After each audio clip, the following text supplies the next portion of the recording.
मजदूर का घर। एक गांव में गोपाल नाम का व्यक्ति अपनी पत्नी के साथ रहता था। वो जिस गांव में रहता था उस गांव का सबसे गरीब व्यक्ति गोपाल था।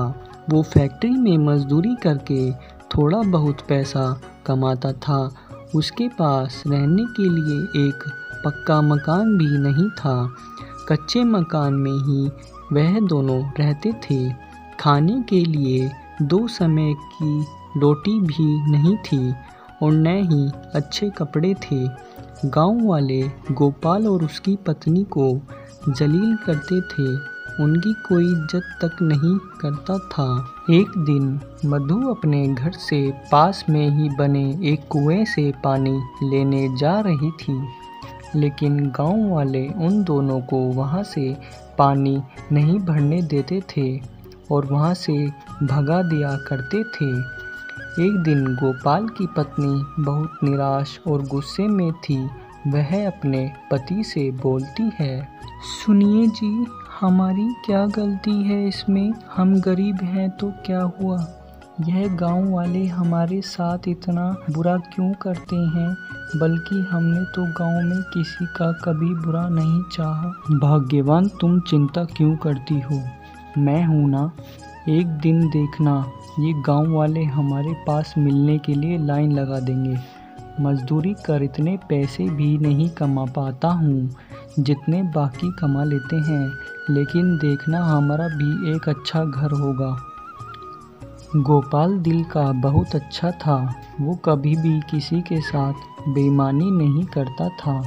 एक दिन बहुत जोर की आंधी और बारिश आई। गोपाल का घर कच्चा था। वह इस बारिश में कभी भी टूट सकता था, इसलिए उसे डर लगने लगा कि उसका घर कहीं टूट ना जाए। गोपाल विचार बनाकर अपने छोटे भाई के यहाँ जाने के लिए निकल चुका।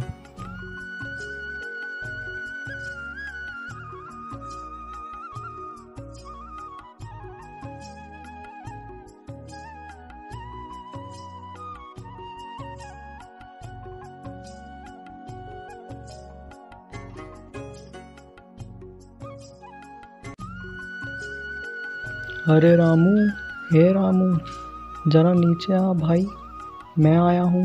गोपाल तभी रामू घर के बाहर आता है और बोलता है, क्या बात है भैया, इतनी बारिश में कहाँ से आ रहे हो, वो भी अचानक? क्या बताऊं भाई, मेरा घर कच्चा है, तुम्हें तो पता ही है।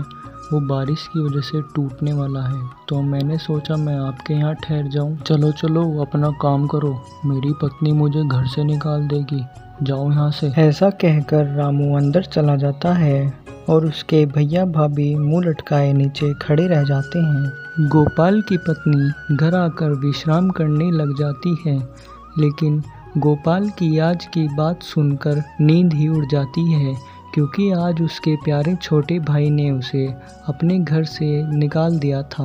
सुबह होते ही गोपाल अपने घर से काम की तलाश में निकल पड़ा, लेकिन वहाँ पास में ही एक बदमाश एक बूढ़ी औरत के चाकू मारकर उसे घायल कर देता है और वहाँ से भाग जाता है।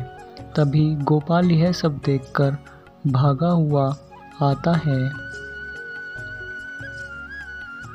गोपाल उस बूढ़ी औरत को उठाकर अस्पताल के लिए भाग पड़ता है। गोपाल उन्हें गांव से शहर की तरफ दौड़कर ही ले जाता है तथा उन्हें अस्पताल में एडमिट कर देता है, जहां उनकी तबीयत ठीक हो जाती है तथा गोपाल उन्हें घर से छोड़कर जा ही रहा था। तभी वह माँ जी बोलती हैं, रुको बेटा, तुम कहाँ जा रहे हो?